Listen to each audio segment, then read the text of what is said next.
Hmm. Ano yan? Ano yan? Halaman yan. Ha? Halaman ko yan ah. Laman mo. Di mo alaman yan. Halaman ko yan dun oh. Oh, Oo, halaman ko nga yan. hindi mo alaman yan. Ang ganda, no? Halaman ko yan eh. Tara, samahan niyo ako kung paano natin ginawa ang setup ni Apoy. Ano pangalan pa itong motor na to? Si Regla. Bakit Regla? Tignan niyo, pulang-pula. Magkora na kami ni Regla. Papunta siya, sobrang water. Nasaan dito na kami ng pusit ni Apoy. Habang palabas na kami ng aming sinila, syempre ako nang matadaan namin. Ito, pinapal sa bulati ng motor. Ang Tesla Garage. Yan, legit na legit yan kung mayroon kayong kailangan, punta na kayo dito. At ito naman si Spunky Shot, ang tagapitik ng Commonwealth. Hello! At ayun na nga, dito na tayo sa Commonwealth Market kung saan tayo bibili ng kusot. Yan, tingnan nyo, ang dami halaman, di ba? Dito lagi akong bumibili si Kuya. Yan, si Kuya, dyan ako lagi bumibili kasi malayo pa lang, nakangiti natin yan. Kukumpit kayo, Kuya. Yan. Magkano?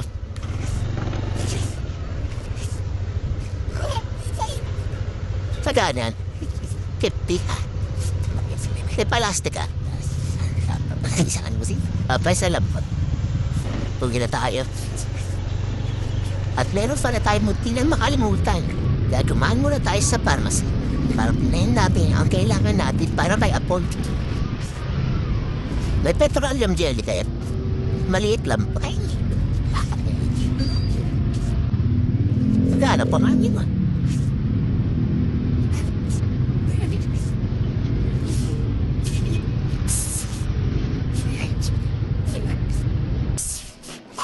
At nandito na pala ako sa bahay.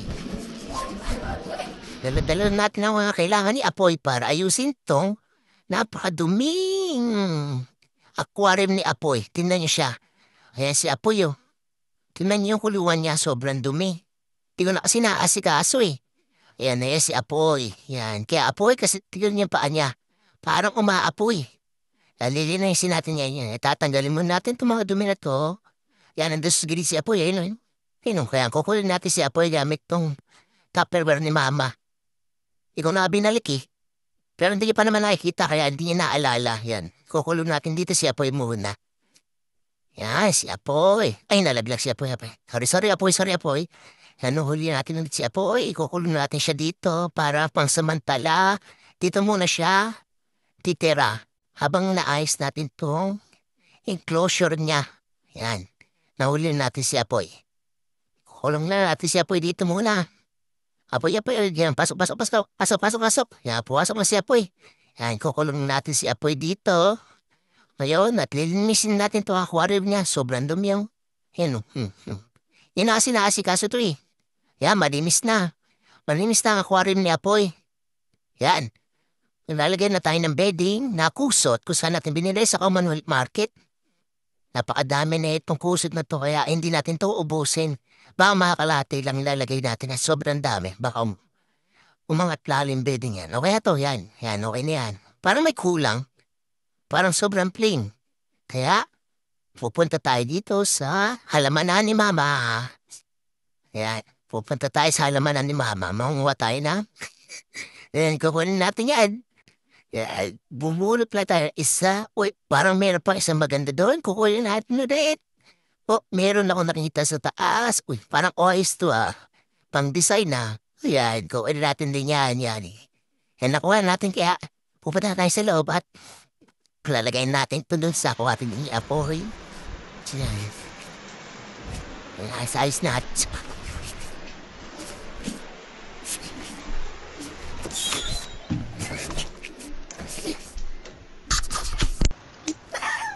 Yung kinuha natin halaman kay Mama, tinitirin ko na ngayon para medyo maganda na naman tignan sa loob at medyo kasi mahaba siya.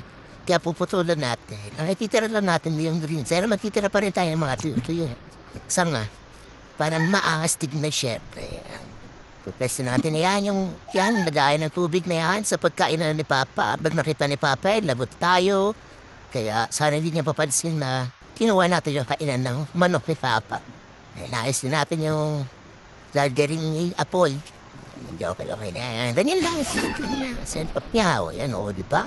Ayos na. Ayos na. Ngayon, talagyan naman natin ng tubig para... Lagyan natin ng tubig para lumubog yung beddings niya. Yan. Ngayon, lalagyan natin si Apoy. At pagkatapos natin ito, ito na si Apoy, paparita natin siya kay Mama Kong. Titignan natin yung reaction niya po. Ano? Kinuha po. May reaction ni Mama. Tignan natin. Ito natin yung setup ko kay Mama. Nakalabas na tayo. Sumatin siya bigla.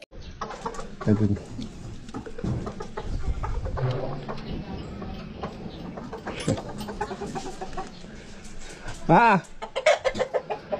Tingnan mo yung setup ko. Ang gagamba. Tingnan mo, ang ganda. Ano yan? Halaman yan. Ha? Halaman ko yan ah. Laman mo. Di mo alaman yan. Halaman ko yan dun oh. Oo, matot. Oo, halaman ko nga yan. Hindi mo alaman yan. Ang ganda, no? Halaman ko yan eh. Di mo alaman yan. Kahit tignan mo pa eh. Saan mo kinuha yan? Diyan. Oo, doon yan yung halaman doon. Parang ano, parang yan to. Alaman mo pala yan. Matay din yan dyan. Hindi mabubuhay yan. Saan mo ba gagaling yan? Dito lang.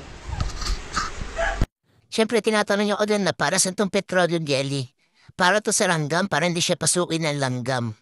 Yan, kasi nakakakat yan yung mga langgam. Inahunt ng mga langgam yan, yung tarantula, pati agad niya pagtingin niyo. At ito nung siya, finished product, napakahangas. Diba? Angas niya. Yung mga text-a-pex po. Kumagal yung halaman. Bukas yata, patay na to. Yan yung pagkain ng Papa ng manok ni Papo, yari tayo. Pag nakita niya talaga to. Yan ang angas. Tapos na ang palahay ni Apoy. So, as na ba? Relax na siya. Hindi na yan matigas yung higaan niya ngayon. Ayan o, diba? Ganda ni Apoy yung. Sakto-sakto yung kulay. Ng beddings niya sa kulay niya. Tapos kulay green. Tapos yung. Pagpaganda talaga yan yung pagkain na ng manok. Ayan, sa gilid.